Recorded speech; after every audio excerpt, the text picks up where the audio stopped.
Thank you very much.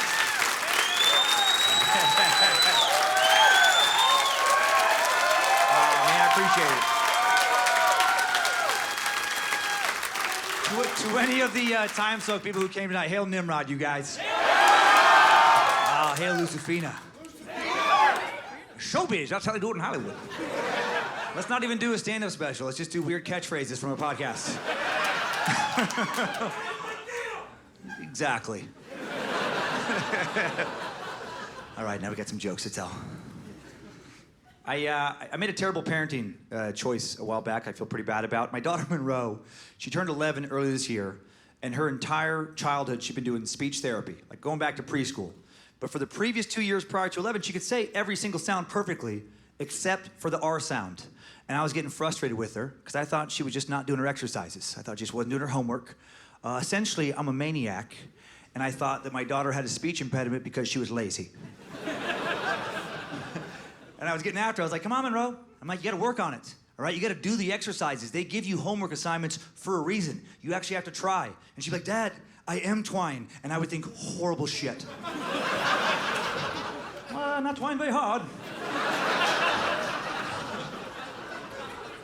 Finally took her to a new speech therapist. Earlier this year, I have no idea why the first person never did this test. They ran a different test, found out that she's physically tongue-tied in a way that makes it literally impossible for her to make the R sound. She could work on it for 10 hours a day, every single day, for the rest of her life, and never get it. And luckily, that's not where the story ends, because that'd be a fucking bummer. How pissed would you be if I took you down that entire road just to be like, yeah, so it sucks, you know? It's gonna be a hard life. No one's gonna take that seriously. Hi, my name is Mo. I'll be your attorney. No, you won't. I'm not gonna hire a lawyer who can't say their own name correctly. No, it gets way better. This new therapist told us about a frenectomy. I don't know why the first person ever brought this up.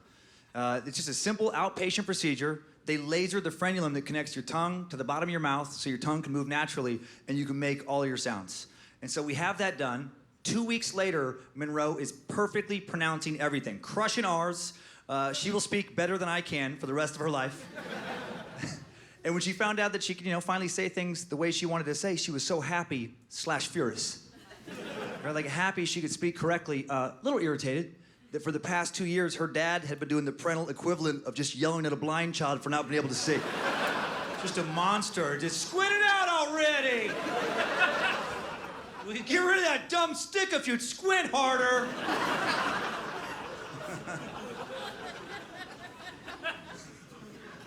She's probably gonna be showing off her R abilities for the rest of her childhood now. Dad, would you like to hear my sounds again? Yeah, go ahead, Monroe, let's see what you got. I cannot believe my father never considered other treatment options whatsoever.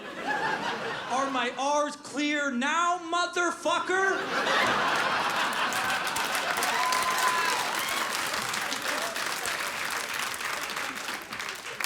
Yeah, good job, Monroe. I felt that last one. And sometimes I'm too hard on my kids. Usually, I'm too hard on my kids because I'm worried about being too soft. Man, I hate soft parenting. I feel like soft parenting ruins people.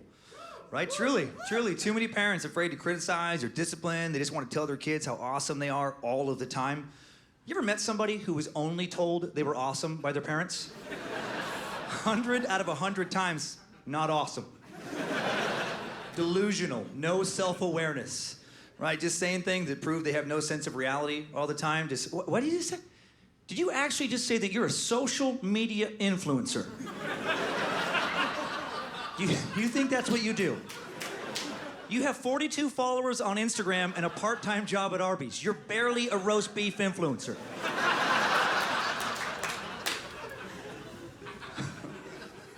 I've met adults that were clearly ruined by overly supportive parents. I'll never forget this one guy I met early on doing stand-up. It was an open mic, it was an amateur night, and anybody who showed up, put their name on a list, got to do 10 minutes. And this one guy, he showed up with his mom, only his mom, so red flag riding shotgun already.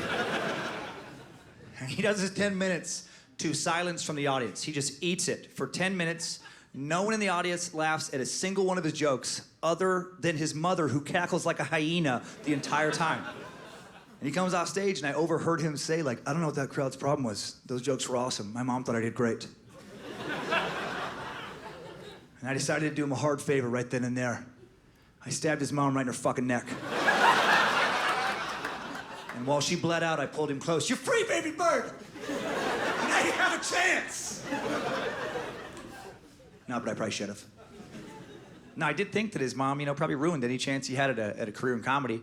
And maybe I was right. He wasn't even doing stand-up 2 years later, because he didn't work on his jokes. Why would he? Mom already told him that they were awesome. My mom didn't hurt my comedy career that way. She never gave me any fake compliments. I know exactly what my mom thinks about my act to this day. She doesn't care for it. Like, don't get me wrong, she loves me. She's happy that I can make a living at this. No part of her understands how I'm pulling that off. My comedy is not her style at all. She thinks it's too mean, too violent, too dark, too dirty, too much profanity. And I love my mom. I love my mom, but my mom can suck my dick, you know what I mean? Figuratively. See how much she likes that joke. No, but I'm glad she didn't give me just a bunch of easy compliments. Because she made me work harder to prove her wrong. My daughter Monroe, right now, she's a pretty good artist. And I'd like to think that part of the reason she's become a pretty good artist is due to my criticism of a lot of her earlier work. When she was younger, she had talent, but I was watching the rest of the family ruin it by just giving easy compliments. And she's a smart kid. She's always been really smart. She figured out at an early age she could spend 2 minutes on something or 2 hours and get the same compliments. So why work hard?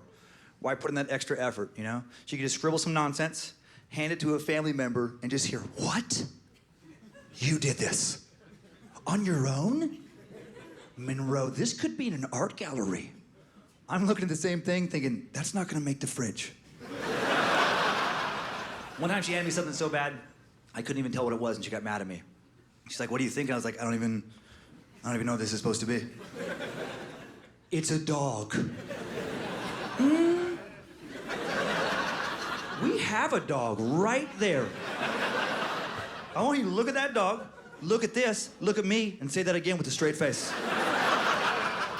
If that dog goes missing, guess who I'm not putting in charge of the posters? And that really pissed her off. But today she draws a pretty good goddamn dog.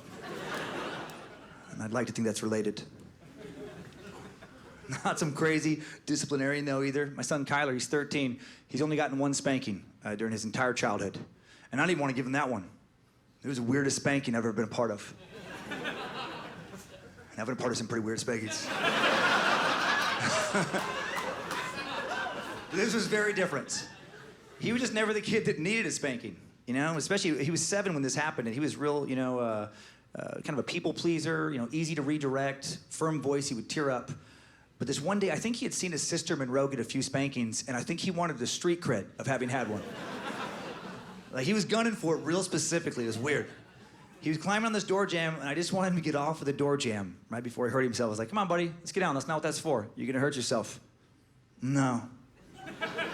He was never the no kid. I'm like, what do you mean no? Dude, just get off before you hurt yourself. Or what? You gonna give me a spanking? I just remember thinking, that was weird for you to toss out. Like, I hadn't even considered a spanking as a punishment option up until that moment. But once he says that, I have to say yes, otherwise he's taking all my power. So I was like, yeah, okay, I guess I would give you a spanking. But I would rather not, so how about you just get off of the door jamb? I'm not getting off the door jamb until I get a spanking.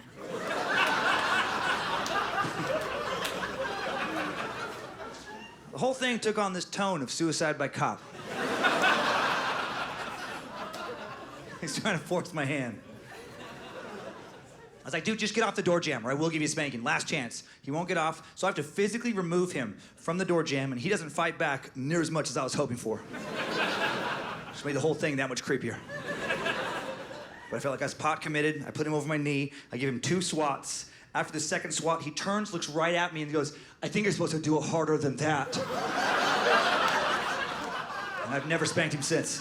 I'm like, get out of here, you little creep! In your room, you weirdo! Then I just sat there on the couch thinking, like, what was that all about? I was thinking that would be a genius kid move. If you could convince your parents that you enjoyed punishment. I don't have the parental skills to navigate something like that. That'd be so irritating. You'd be like, hey, dude, hey, pick your stuff up. Hey, buddy, I'm tired of you leaving messes around the house, all right? I'm not your maid. We talked about this. Pick your stuff up right now, or you're grounded for a week. Thanks, Dad. You know, I would like a staycation. I appreciate that. I can spend time with the family. I don't have to be rude to my friends. Thank you very much, Father. That's very nice. What? No, it's not a vacation of some kind.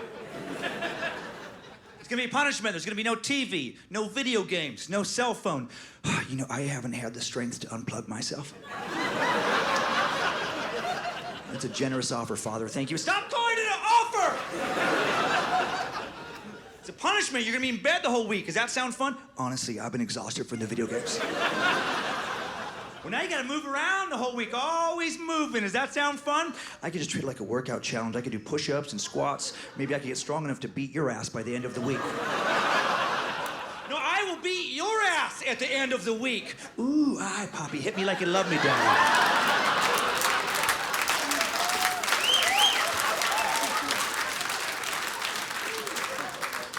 I'll pick it up. Just stay away from me.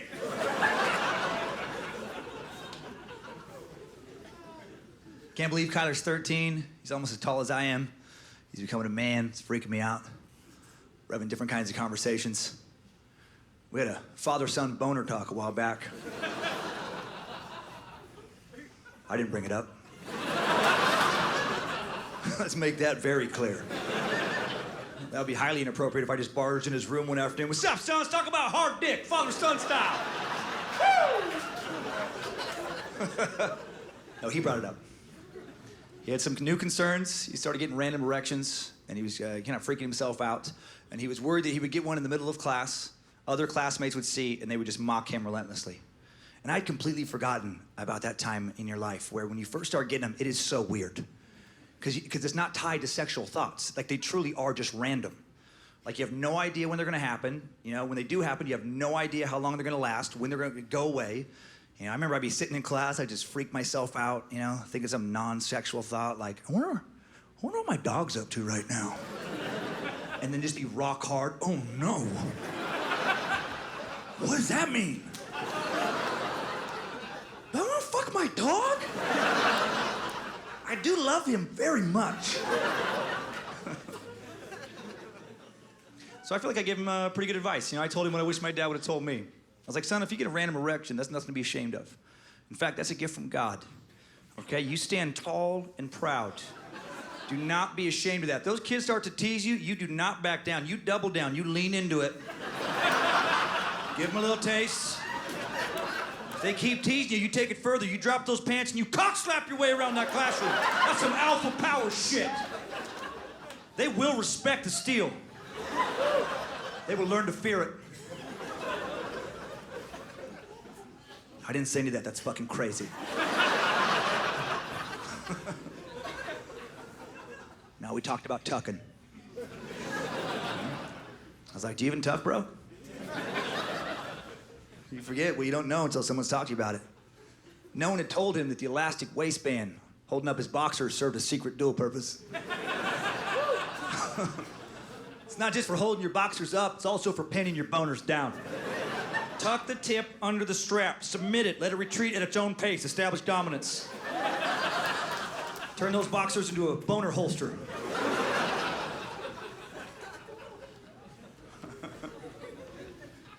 Puberty's such a weird time. We're probably gonna have so many more weird conversations. I was thinking about all the creepy things I did when I was going through puberty. It's a long list. I feel like I owe a lot of people apologies. I need to apologize to my family for a lot of the mysterious stains around the house. I need to track down and personally apologize to anybody who stayed in the guest room from 93 to 95. Turns out those pillows were not clean. They were just firm enough, you know? Yeah, I was a dirtbag. I was a filthy animal. I was thinking, like, what was the creepiest thing I did when I was going through puberty? And it's pretty insane.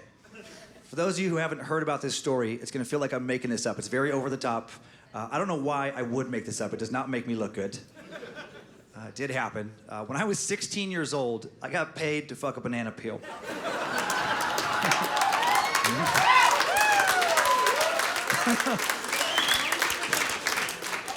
Now, when I phrase it that way, I do make it sound creepier than it actually was. It's not like there was an old man hiding out behind the high school gymnasium. Standing between a stack of produce and a stack of 20s going, I want to see a show, boy. They call me Chiquita Charlie. These nanos ain't gonna fuck themselves. No, it wasn't quite that bad, but it was close. Did happen, and technically I did get paid because I was on the clock when it went down. I was working at a grocery store, and I was working with a woman named Rhonda, this lady named Rhonda, and it was, I had a crush on Rhonda, which is uncomfortable for a variety of reasons. The morning it happened, Rhonda and I were working the produce. I was supposed to be stocking it, and I guess I was, if you really gotta think about it. Dad joke coming in hot. Yeah, but I had a crush on Rhonda, and which is uncomfortable because she was a coworker. She was also my mom's age, and also one of my mom's good friends. She also had the largest, nicest breast I'd ever spent a lot of time in close proximity to at that point in my life. I was mostly in love with Rhonda's D-cup fantastical breasts. And she'd wear cleavage-revealing shirts behind her produce smock, and sometimes when she was working the fruit, she'd be kind of dangling those D-cups out there, and I would end up zoning out on those hot tatas. And then she would catch me, and I'd get embarrassed because it's uncomfortable, you know, it's inappropriate, like, oh God, and I just kind of look somewhere else. And then the morning this happened, we're working the fruit, working the bananas specifically, and it was a lot of back and forth. If I'd zone out, oh God, and she'd go, oh God, bananas. So it's like boobs, nanas, boobs, nanas, and I got super horny. And I got one of those erections you can only get when you're going through puberty. It requires a superhuman level of hormones. Literally a throbbing erection where you can see the pulse in the vein of the dick. Any doctor worth half a shit could have taken my heart rate visually. Which is not how you're supposed to do it, by the way. That's how your doctor's doing it. You need to shop around. It's a class action suit waiting to happen. And I had one of the weirdest thoughts I've ever had in my life. I was looking at one of these bananas, and it just kind of occurred to me that the banana is one of the penises of the fruit world. Roughly the same size and shape. And then I thought, well, if the fruit is the penis, that would make the peel, by default, the vagina, giving the fruit a tight, warm place of refuge. You have to admit there's some logic!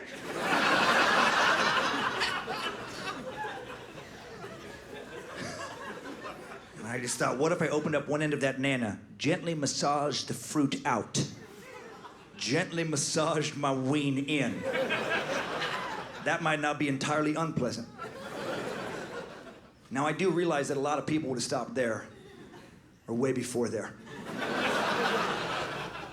But I'm more curious than that, and I decided to take one of those bananas into the break room bathroom and perform a little experiment. And technically, I stole it because I wasn't going to pay for it in that situation. That's a sketchy morning mid-shift purchase, one nana. Paid for by a sweaty, shifty-eyed teenager. So I took that banana into the bathroom, I locked the door, and I went to work. I'm not gonna say it felt great, because it didn't. It's probably too green, it's a little bit rough. But it didn't feel terrible, because I did finish. And that's when the shame hit me. That's when it became real. I was the most ashamed I'd ever been of myself. Because up until that point, it was a series of weird thoughts and actions. And then suddenly, once I finished, I was like, oh, you're a fruit fucker now. That's who you are forever. And then I kind of panicked because I had 5-6 hours left to work. I had a long shift ahead of me. And I got really nervous about the most ridiculous thing. I was actually worried for the rest of that shift that someone would smell Nana on my person and somehow figure out what I'd done in that bathroom. What maniac makes that leap? What super creepy grocery store manager would accuse a 16-year-old boy of that, even if they did think it was true? Hey, Cummins, when you're done over there, I need you to go to aisle 7 and face the cereal boxes. And when you're done with the cereal, when you're done with the cereal boxes...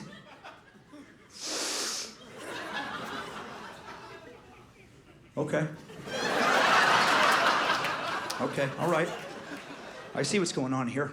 I was hoping this wasn't true, but you know, this morning I noticed that one banana went missing from the produce section.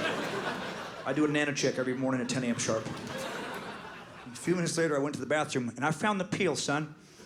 I found the badly beaten peel. And I put 2 and 2 together, and look, Lord knows I'm no detective. I'm just a lowly, middle-aged grocery store manager. But I'm also no fool. And I know a nana fucker when I see one. You want to end up like Chiquita Charlie? Is that what you want? Whether you liked that bit or hated it, you will remember it. Good luck explaining to other shoppers why you're snickered at the grocery store. What's so funny about those bananas? I've seen this guy. He put his dick in one of... I'm gonna take off. Forever. Hey, you guys care if I take a break from making fun of myself and my family and just make fun of strangers for a while? Okay, good. I feel like you gotta ask now. It's 2019. Society's gotten very sensitive. A lot of thin skin out there. You know, God forbid somebody come to a comedy show and get their feelings hurt. You know, get offended or get triggered or suffer some other problem that we made up. You know who never used to get triggered? Anyone alive prior to the 20th century. It's a recent invention. People, you know, they didn't worry about words as much in the past because they had bigger problems, to be totally honest, you know? They were worried about keeping their 15 dirty kids fed and not dying before 40. They didn't focus too much on words. You know, it just feels like they were so much tougher. It feels like we've become so fragile as a species. It feels like everyone's anxious or depressed. And I know some of that's real. I know clinical depression is real. Crippling anxiety is real. But you know what else is real? Choosing to be a self-indulgent, whiny fuck. That's real. What a sad choice. What a terrible way to go through life. I feel like there's more of those people alive right now than ever. You know? Because those people used to just die. Life got too hard for them and they just died, you know? You don't read about a lot of those people in the past. You don't read a lot of historical journals or diary entries saying stuff like, "It's September 4th, 1812. Margaret is furious with me for not helping with the wheat harvest. I explained that I would love to, but my anxiety is through the roof. And the wheat provides me no satisfaction anyhow due to my gluten sensitivity." No. Somebody will be outraged by that joke. They'll want me to stop telling it. That's a new thing now that's just started happening in the last, couple years. I get being offended by a joke, right? I get being offended. That makes sense. But now when somebody's offended, they want to take the thing they don't like personally away from everybody else. What a weird mentality, instead of just being a grown-up and moving on and finding something that they do like. You know, I've had but like a month ago, this lady come up after the show and she's like, "You need to get rid of it. Get rid of that. No, you need to get rid of that joke. Oh, the one you just heard about 300 other people laugh at, you narcissistic fuck. That didn't matter at all?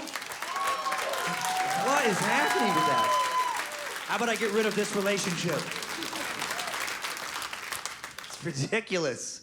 You know, you start taking away things we can laugh at, we just have more shit to be sad about. Is that the world people want to live in? Just cry and have everything be serious? Yeah, it's crazy. You know, laughter's healthy. I feel like I'm gonna live an extra 2 or 3 years thanks to all the laughs I've had at other people's expenses.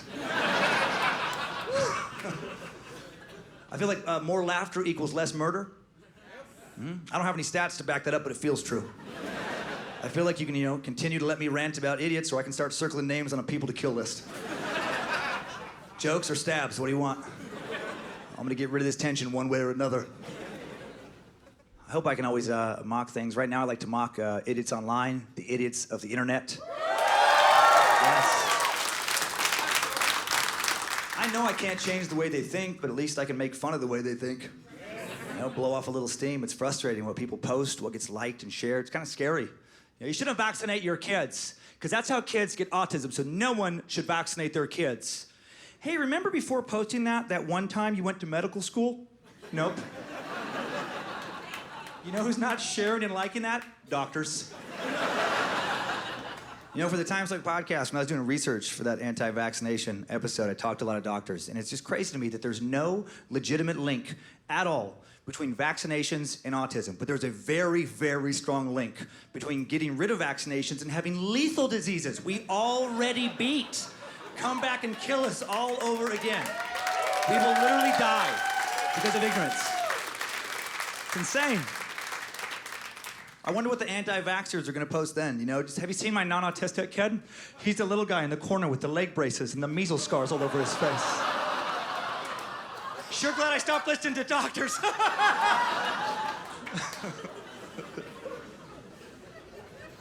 If any part of that joke upset you, I want you to read more after the show.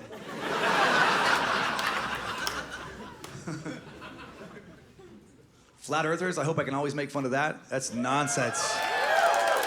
So preposterous. to be that anti-science and just logic and common sense. It's crazy that we live in a world now where there are people being convinced by conspiracy theorists while listening to them on satellite radio that the Earth is flat.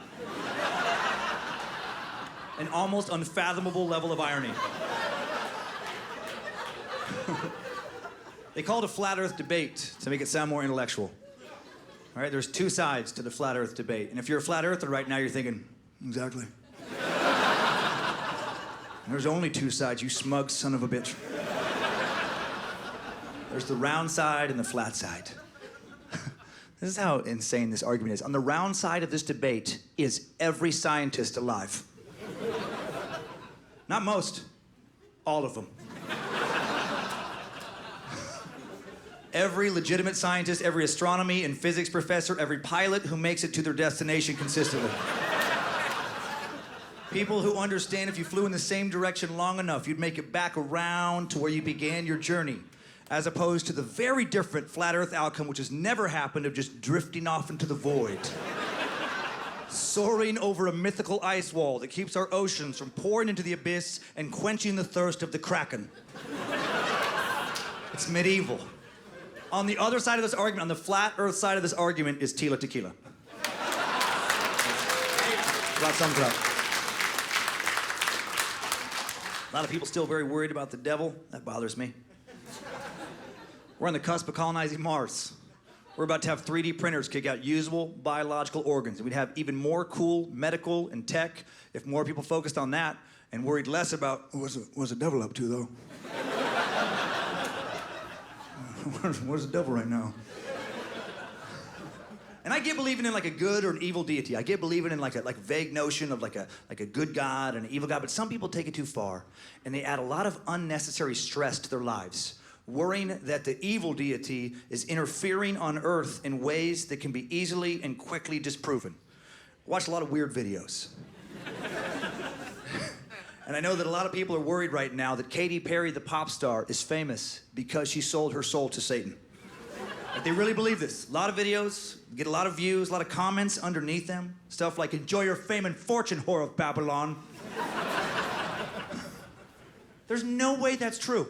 There's no way that the devil is out there giving you whatever you want if you just give the devil your soul. Because if that was true, there would be a lot less homeless people.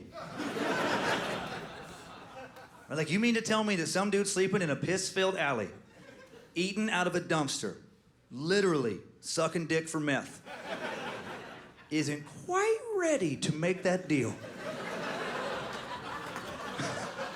That guy would sell his soul for a chalupa. But you think in some magical scenario where, the devil's just gonna fix all his problems, he's gonna turn it down, where the devil's just, give me your soul, I'll make it all go away. Fame and fortune of yours, just give me that sweet, sweet soul. Hey, get out of here, devil! How dare you! Sure, I'm going through a rough patch. I'll finish you in a second. You hold your horses, hey. My teeth may be dirty, but my soul is clean. Ha ha!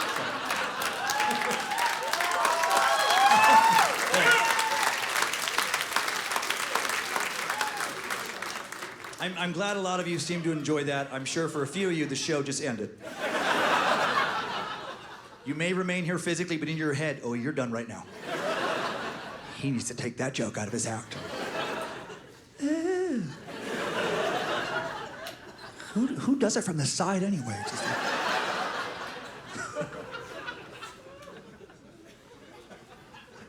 I'm just fascinated with what people choose to believe in, to worry about, how they kind of just add to their problems in weird ways.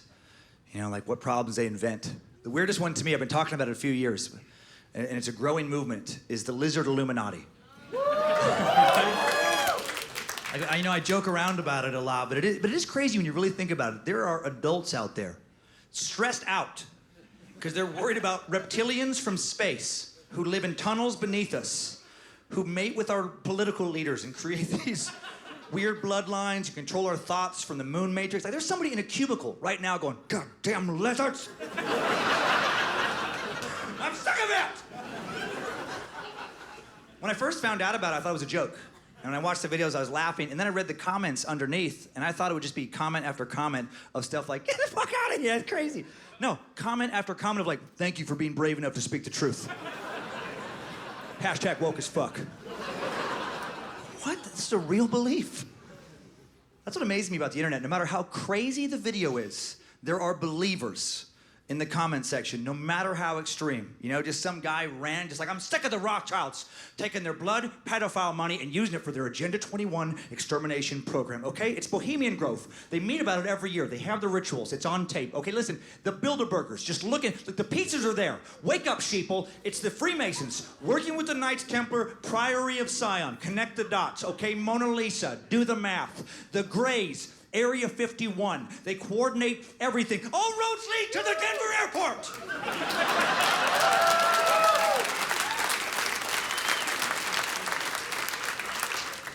We don't have to worry about lizard people. We do have to worry about people who worry about lizard people. They're not kidding, you know, they're raising kids and they're voting. That's terrifying. Sometimes ignorance is scary. Sometimes it's just irritating. You know, people doing little things throughout the day that I feel like if they would just think about what they were doing, they would stop needlessly stressing the rest of us out with their actions. Here's one of many examples I could use. Getting out of an elevator should never be stressful. It should always be carefree and easy. But it's not, because for reasons I will never understand, there's a sizable percentage of the population that doesn't want to think about how it's much easier to get in to a small, confined space if you first let others out. Just wait 2 seconds. That's all. I would think, like, why are you barging in immediately? You can't be right here if I'm already right here. That's not how space works, my friend. I feel like the person who does that is also the person who has merging onto the freeway confused. With setting their cruise control to about 70 on the on-ramp, never looking left and hoping shit works out. If only I could adjust the speed of my death machine. I feel like we get a lot of needless stress from stupid questions. I don't like the phrase, there's no such thing as a stupid question. There's so many. There's so many. Most questions are asked, I feel like, just out of laziness as opposed to curiosity. Someone doesn't want to take a minute to figure something out, so they outsource all the work to you, right? I get annoyed immediately by questions about directions right now. Those are my least favorite, about how to get somewhere. Just, hey, do you know how to get to a Target? I sure do. You know what's crazy? I don't even live here. But I also have a phone. And I took 1 minute of my life to figure out how to use the Map app. It's pretty complicated. First, you gotta open up the app called Map. I still have relatives to this day. They have to call before they come over. Hey, what exit do we take to get to your... No, we're done with that. I'm gonna text you my address one last time. It's gonna show up in your phone in the form of a link, which I've been describing continuously since 2006. Like I keep trying to tell you, all you have to do is push the link. Just try it. Just push it one time, a magical map will open up that will voice navigate you from anywhere you happen to be on Earth to here. If you somehow get lost, it will continuously reroute your ignorant ass.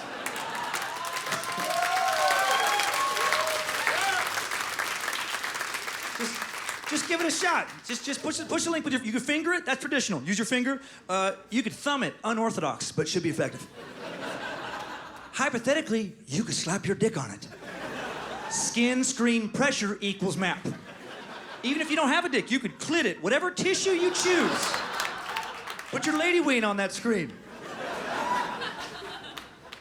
I do that whole joke just so I can say lady ween at the end.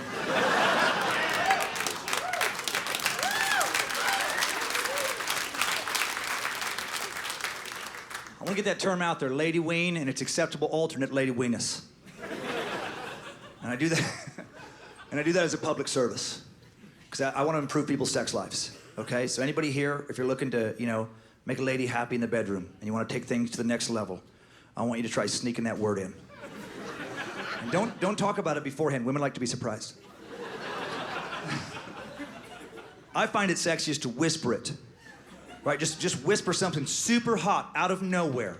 Mid-sex, just lean and be like, I can stroke your lady wing if you want. Do that if you want all the moisture to leave the room immediately. Like a magic trick, just... Such a creepy term. I bet if you all just started yelling that in the neighborhood after the show, you could drop the overall humidity of this area 10%. If it was quiet enough and you listen real hard, you could probably hear vaginas shut. Just... No! Some instinctual self-defense.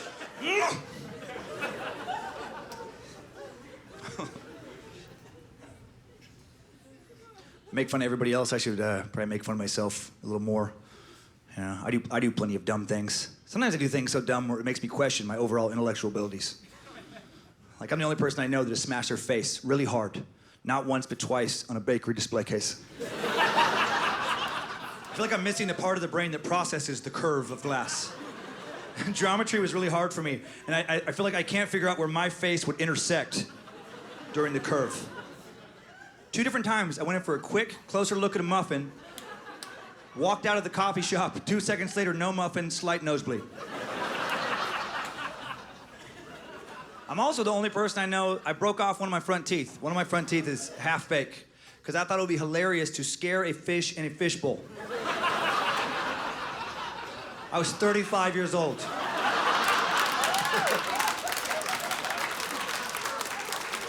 And completely sober. In just a moment of spontaneity, I thought it'd be hilarious just to be like, ah!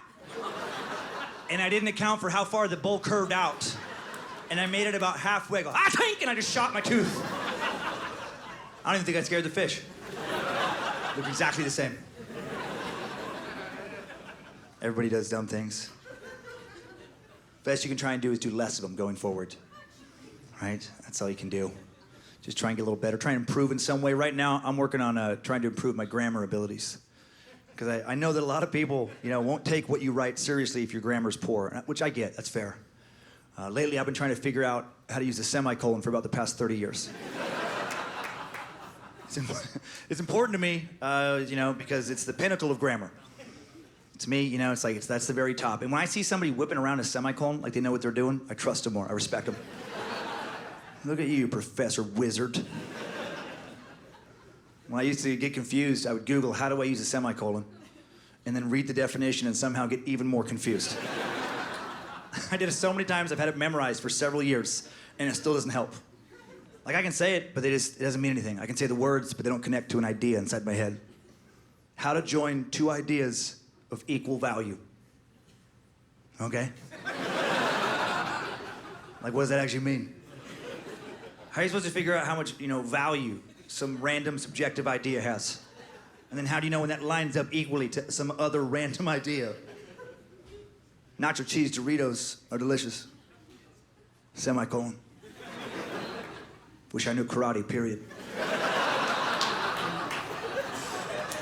That's gotta be close. I'm also not a very good speller. I'm actually a very poor speller. I know that based on the sheer volume of little red shame lines that pop up on every document. Hard to keep telling yourself you're kicking ass intellectually when it feels like every other sentence, your computer's like, no. No, that's not a word, my friend. Oh, that's cute. There's a lot of words out there.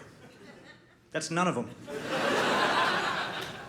And then you know that you're really bad at spelling when it feels like the majority of the time you click on the line and in theory should be offered options of other words you were trying to spell. You are apparently so borderline illiterate that this advanced operating system can't think of one other word in all of language. It just throws its hand, just no guesses found. We don't know. Why don't you hand this to a grown-up before you break it? But I keep trying. Because if you don't try and get better, what's the other option? You just get worse. Because I don't think you get to stay the same in life. I feel like you either improve or you start to slide down. And I feel like I see too many people in public who seem to have made a pretty strong choice for worse. People with, quote, no fucks to give, AKA assholes. They don't care how their terrible behavior affects other people. right? Like the latest example of a trend I see that to me is so selfish. I just don't understand how someone could casually do it and think it's okay. Having a loud public conversation on their speakerphone. Right? Why are you forcing both sides of a conversation on everyone in a 50-foot radius? Right? To me, it's a terrible choice. Like, and it bugs me because it is a choice. Every time I've seen it, it's been a choice because the person has been holding the phone in their hand. Right? And if your hand is attached to a standard issue arm, that means you could take your phone from here or here or here to right here and not be a dick fuck.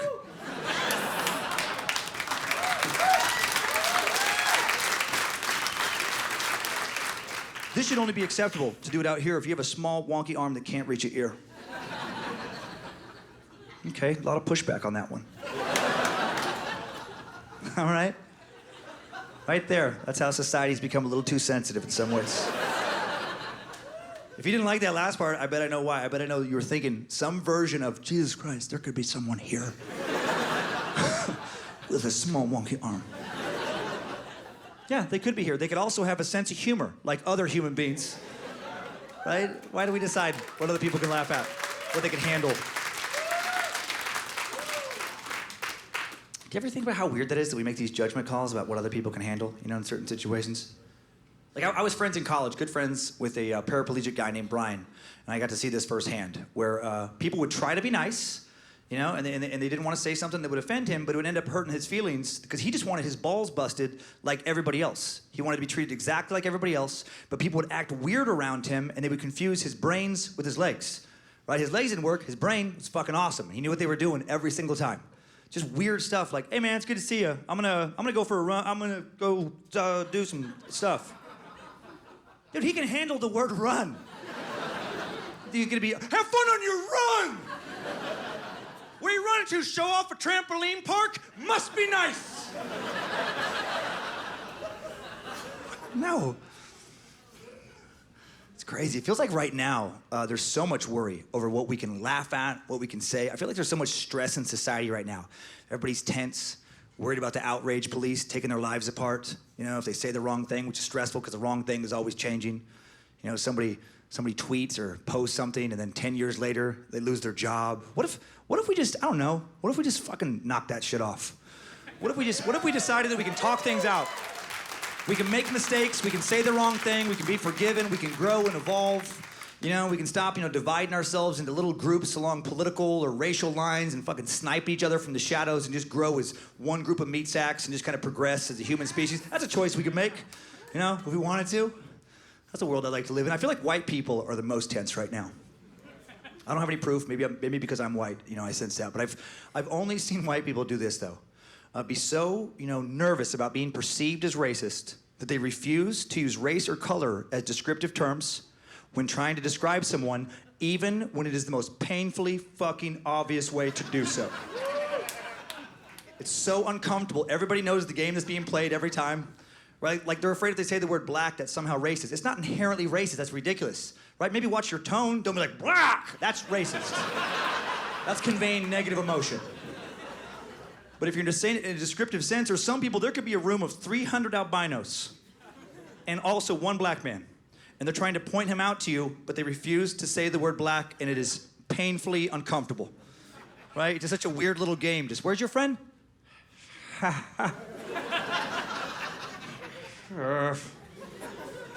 He has a hat on. Dude, save us the time. Just say the word black, okay, in that situation. Not okay if he's right next to you. That's where if you're like, this is my black friend John, fucking easy. Tone it down, Ku Klux Klan. He's a friend, not a trophy. What are you doing? I feel like so many people don't know when they can say something, what they can say. I wish people worried more about how loud they said things. I feel like volume is a real problem in this country. I don't like to go to the movie theater anymore because too many people have made it to the age of adulthood. Actually, I could just stop right there. That's one thought. Let's put a period there. Maybe a semicolon. But also, too many people have made it to the age of adulthood without mastering the art of whispering. How's that possible? How did no one ever teach them how to speak in a soft, wispy, creepy voice? It signals to the person closest to them, this is a message for that person alone. I have something I want to talk to you about, but I don't want everyone to hear. That's why I'm using this voice. If you'll recall, this is not my normal voice. Some people's version of that is, I gotta talk to you about something personal. What, do you have an inner ear infection? What the fuck's going on with you? Did you blow both eardrums on the way to this movie? What are those odds? I wish you had to pass a whisper test before you were allowed into the movie theater. How great would that be, right? If the usher was like, hey, hold up. I'm gonna tell you what theater your movie's in. Right after you quietly tell me a secret. All right, I'll play your game. You want a secret? Oh, okay, all right. Here. There is something going on the big toenail of my left foot. There's a dark mass in the center of the toenail. Now, when I first saw it, I thought I must have just smashed my toe, and then somehow forgot I had ever done that. And I assumed that it would grow out in time.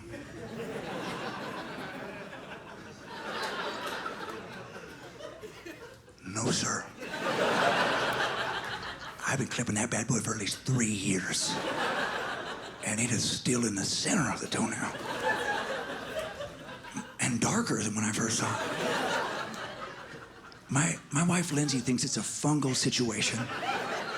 And she has encouraged me to get medical attention. And I do want that. I've become very anxious about the possibility of the doctor and the nurse looking at my toe, stepping out and having quite a giggle at my expense. So I keep pushing it off and it just keeps getting worse.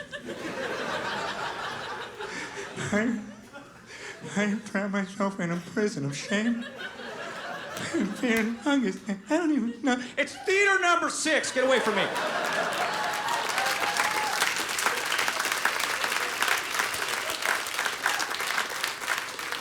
Enjoy your movie, and for the love of God, keep your shoes on. If you thought that sounded very specific and real, you're correct. I know it's gross, I'm not proud of it, but I'm working through some stuff. People don't care about how their behavior affects others in public. They've ruined shopping for me. I don't like to shop in stores, I like to shop online, mostly because of one personality type. It's the person who takes way too long to pay for their stuff when they make it to the cash register, even when there's a long line of people waiting behind them.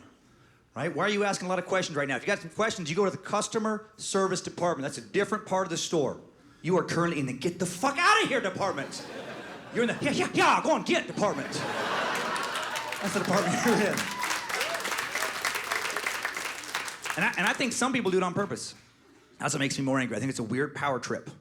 I think some people, they stand up there and intentionally take a long time. They enjoy knowing that other lives don't get to continue until they decide, oh, I like this. I know you got a lot of stuff to do today, but I don't. Mother may not listen to me, but they will.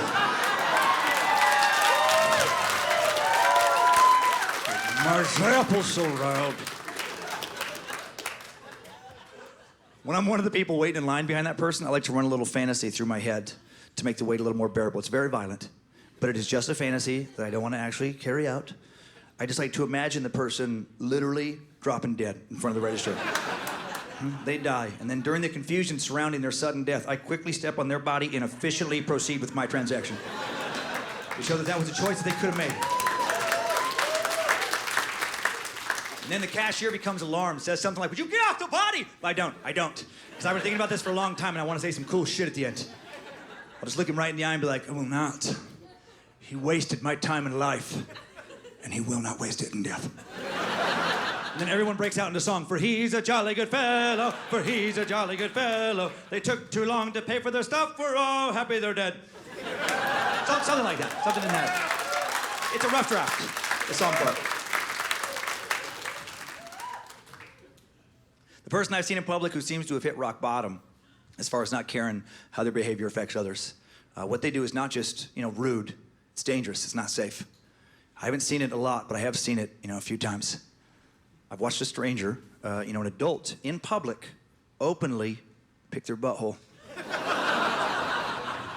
And that's the word I wanted to use, not butt or crack. It's deeper than that.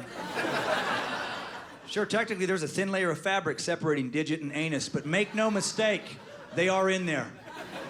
1, maybe 2 fingers, half a knuckle deep easy. Just rooting around like a hog looking for some truffles, casual. You can make direct eye contact and try to shame them, be like, no. They don't even care. They just give back this energy like, well, it feels good to me. But I like it. What should I do next? Probably shake some hands. Semicolon, man, I'm sick of pink eye, period. Okay, good.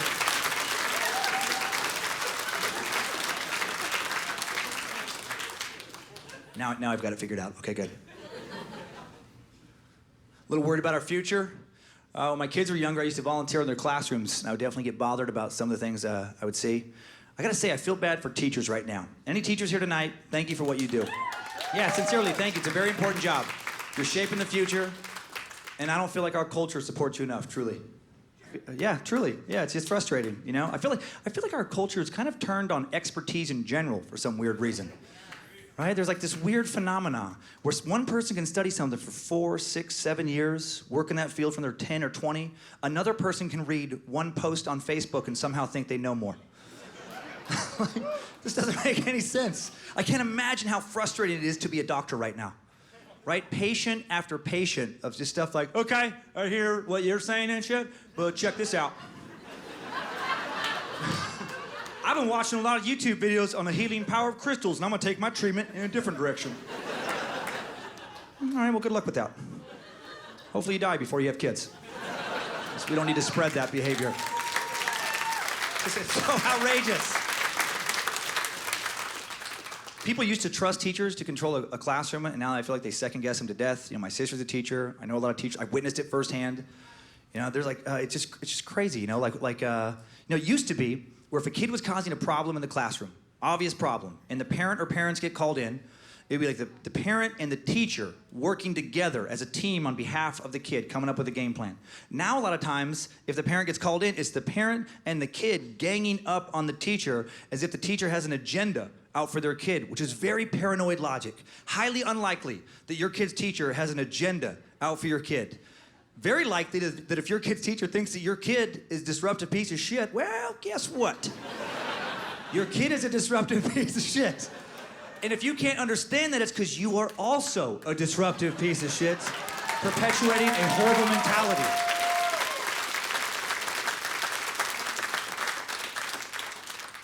It would just be nice in those situations if sometimes, that parent could just assume that maybe the teacher's right. Take a day off work. Take the kids out of school for a day, load the family up into a van, drive around and just brainstorm. Just what if they've got a point? What if there is something that we could fix? What should we do? And if you can't come up with an answer to those type of questions, that's okay. You can also take a shortcut and drive that van off a cliff. Sometimes maybe it's best to prune that family tree right at the stump for the greater good. I'm half joking, tops. There's a kid in my daughter's class who has disrupted school. Every day he is there for the past 4 school years to a preposterous degree. Last thing I saw firsthand, every other kid is trying to take a test. He's in the back of the room working on martial arts moves for about half an hour. And not on the sly, like openly and aggressively. I talked to the teacher, I'm like, why don't you just kick him out? And she said, because it doesn't help. She tried. Didn't work. She used to send him to the principal's office, but she stopped because he wouldn't get in trouble. And I found out later why. The principal was afraid to get after him because the principal was worried about getting backed up by the school board. And the school board was worried about backing up the principal because they were afraid of getting sued by this kid's mom. Right, I found this whole story, and they were nervous with this kid because this kid claimed to have a focus disorder, which I don't buy. And I know a lot of kids have legitimate disorders. I know that's real. But I know that a lot of other kids have been told they have a disorder by somebody who's not qualified. All they really suffer from is being an imperfect human being like everybody else, but now they have a label to hide behind for the rest of their life and never take responsibility for their shit. And that's not good for them or anybody around them. And I don't think this kid has a focus disorder because I have a lot of gossip sources in the school system who I do trust.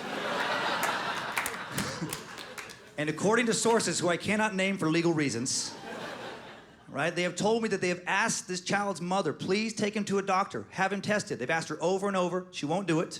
Only the mother has diagnosed him, and I question her diagnostic abilities because she is not a doctor, she is a hairstylist. And he has a fucked up haircut.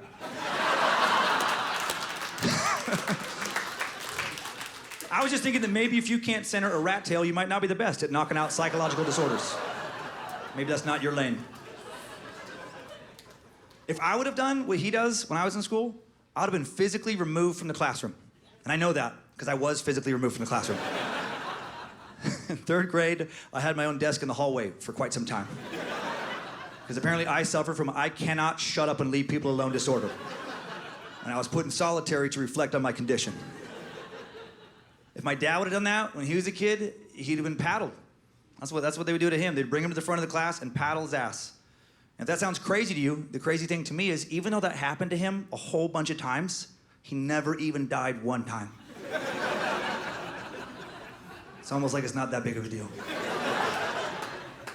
If my grandpa would have done that when he was a kid, he'd have been taken out of recess. He'd even walked to the center of the playground, and he'd have been executed. And that might not be true. He's been saying a lot of weird shit the last 2 years. I was thinking, what can we do now, right, to kind of let teachers take control of the classroom again without having to put their hands on a kid, right, and risk any kind of litigation? Because you get in so much trouble if you paddle a kid now. You go to jail, you'd never get to teach again. I was thinking, what could we do where they never have to touch a kid, but they could really control the classroom? And I'm pretty excited with what I've come up with. It's gonna be hard to legislate, but I do believe in this idea. I Googled how much electricity does it take to kill a human being? According to the internet, 50 milliamps. 50 milliamps of current is the beginning of the lethal level. From what I understand, only a small fraction of humanity dies at 50. That's when the weak are separated from the herd. That's when a little bit of natural selection is reintroduced into the population. That's 50, but at only 10 milliamps, quote, excruciating pain and partial paralysis ensues. So full disclosure, I'm not a certified electrician. But the way I see it, we got a little over 39 milliamps to kind of fuck around with.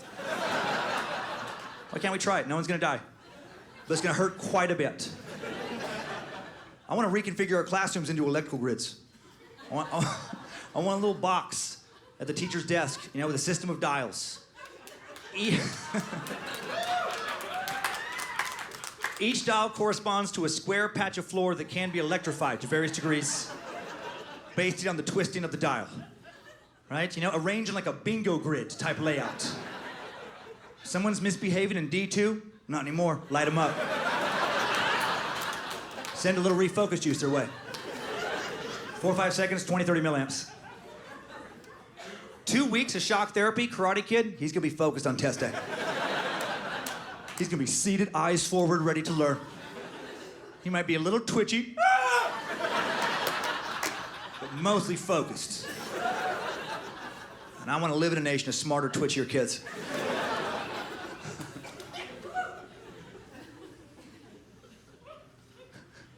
I do think it's a good thing for kids to learn about, you know, real consequences for negative behavior. I feel like it makes better adults. I learned about real consequences when I was a kid. I got punched in the face quite a bit. I don't know what the stats are and how much you're supposed to get beat up between kindergarten and 8th grade, but I feel like I was off the fucking chart. I'm not sad about it either, because I deserved those beatings. Right? I possessed a real terrible combination of having a real smart mouth and poor defensive fighting skills. And over, I would aggressively, verbally antagonize somebody to their face, you know, until they couldn't take it, and then they would snap and pop me, oftentimes in my face. And over time, I learned, I don't care for that. They don't like it when I do that. and it made me a better adult. Right? I say crazy shit here, but I almost never do out in public, right? Because I try to be very polite. I'm actually very quiet out in society, you know, trying to be respectful of others. I still think those things that I thought when I was a kid, but I'm able to keep them inside now because of those early lessons. Right? I'll have the first thoughts float up, and I'm like, oh, you can light them up. If you said this and this and this. But then right behind it, I have another thought that goes, that's exactly how you get popped. You're right, second thought. I wish all of you could get punched in your faces. I wish you knew what that felt like for, you know, in a real way. I think if you carried, you know, that feeling through life, I think people would be more polite out in society. If they knew if they push shit too far, it might get popped. If I was in charge, I would legalize quite a bit more violence. I would allow us to self-regulate a little bit more, stay out of the courtroom a little more often. Because I don't like it how, you know, pretty much unless it's self-defense, if you hit somebody, you're gonna get in trouble. You know, when I hear about somebody getting hit, I don't immediately feel sorry for them. My first thought is actually, what do you do? Right? Sometimes nothing, sometimes quite a bit.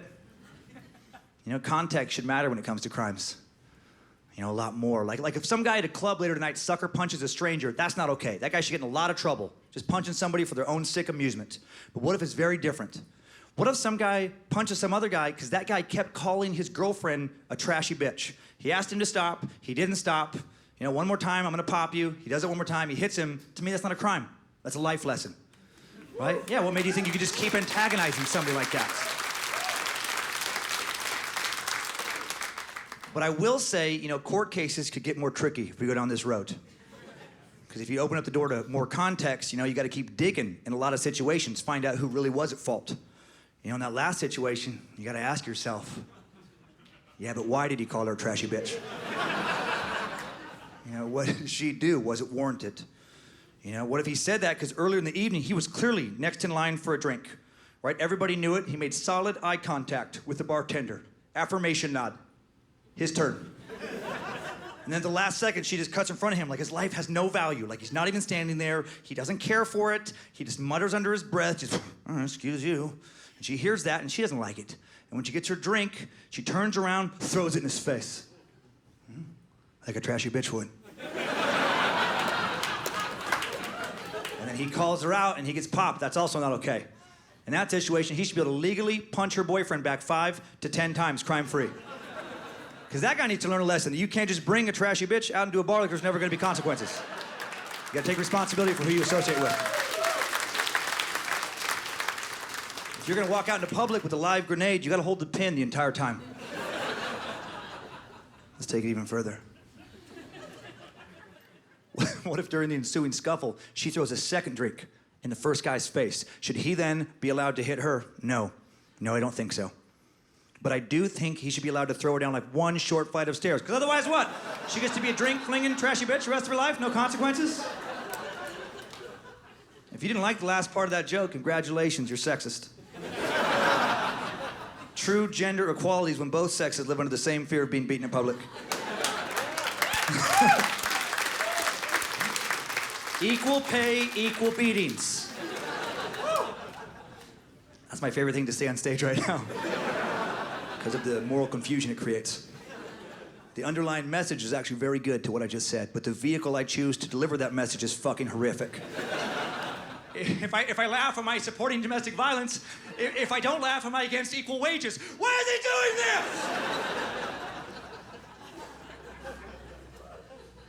this? I got a lot of good ideas, you guys. I should probably run for office. No, I was kidding.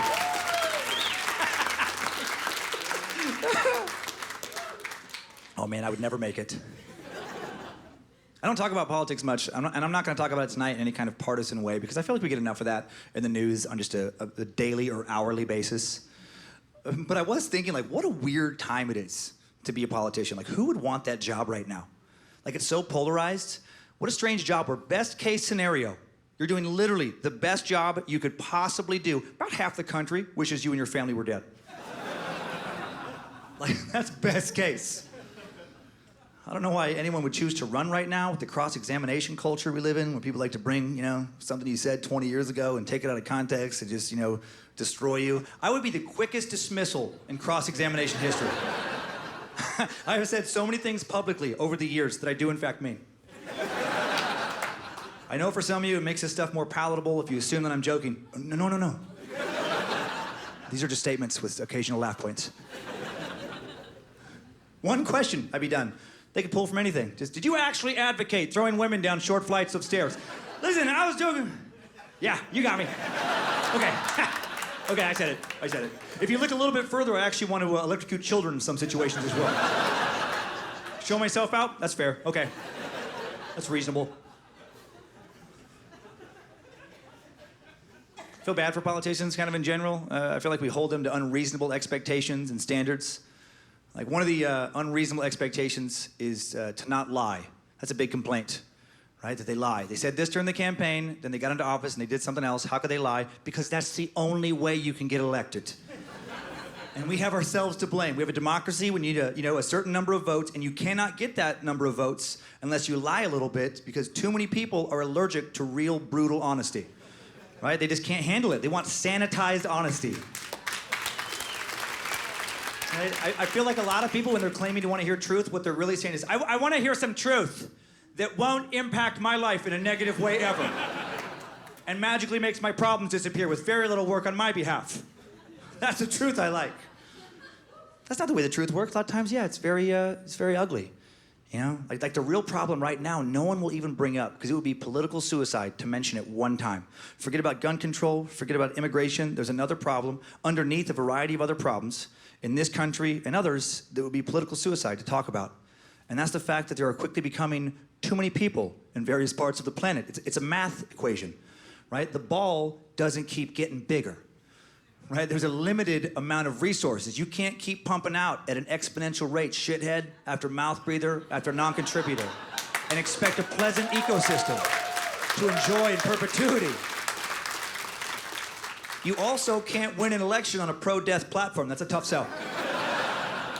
That's a delicate campaign speech to deliver. If you're like, I can fix some stuff, but I'm gonna have to get rid of about 90% of you. Vote for Cummins and you probably will die.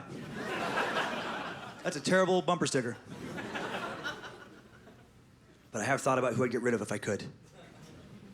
Right, just to make life better for those who remain. I feel like the first group, hopefully, is one you can all get behind tonight. If you push back on this, it's gonna get fucking awkward.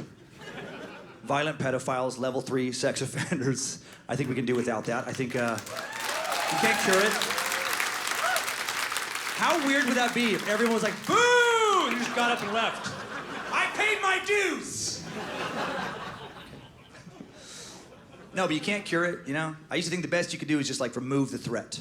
But I think we could do one better. I think we could remove and monetize the threat. What I would like to do is take dangerous sex offenders, put them on an island with nothing but other sex offenders, GoPro cameras, and hungry lions. Very Hungry Lion Island will be the highest rated reality show in television history. That's a ratings goldmine. A lot of ad money. Mm-hmm. We use that money for education initiatives, victims groups. We could create profitable spin-offs like Pit of 1,000 Badgers. Super horny gorilla cage, that's must-watch TV. Find out who faces Bobo's wrath tonight. What about the guy who never has time to get a job, but always has time to get 5, 6 different women pregnant, not help raise the kids? Congratulations, you're gonna be a contestant on America's favorite new game show. It's called Beauty or Blender. Here's how it works. You're gonna be forced to stick your dick in a hole in the wall. On the other side of that wall is either a beautiful woman who may or may not be turned on, or a blender that's for sure turned on.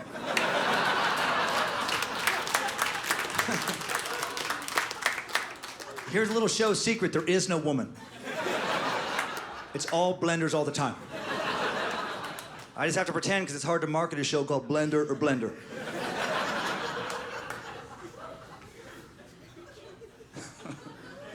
Another group will be anybody who works for the IRS. You're gonna be put in a cell. Already on board, yeah. You're gonna be put in a cell, you're gonna be given just enough food to live on before taxes.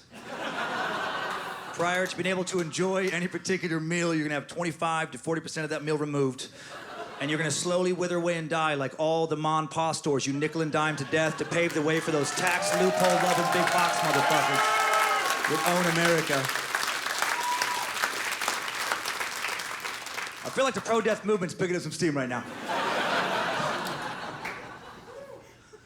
Another group I'd like to get rid of, last one I could talk about tonight, is anybody who came to this evening's show and initially was having a good time, and then they just kind of let one silly joke just rub them the wrong way, and just sat there and stewed the rest of the evening. I don't like it. He needs to get rid of it. Ugh. God didn't like it either. He's gonna burn in hell. Semicolon. Or maybe God has a sense of humor. Maybe God cares less about arbitrary rules and cares more about effort and intention and just wants us to do our best, help each other when we can, love our friends and family with everything we've got, and raise our kids to do the same. Exclamation point. Hail Nimrod. Thank you guys so much. I hope you had fun. Thank you guys very much, man. I appreciate it. Thank you. Thank you guys so much. Seriously.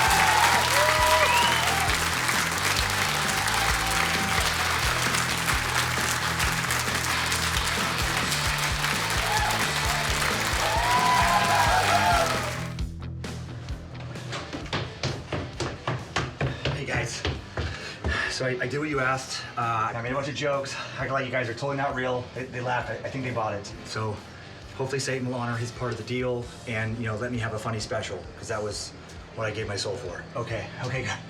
Okay, good. And you know, I don't know if it's too late, but I feel like I should have asked for more. Like just like the fame and fortune, because I feel like I did a lot of the work on making the special good. Hey, what do you guys do in those tunnels? Like, what do you eat? Like human despair or flies?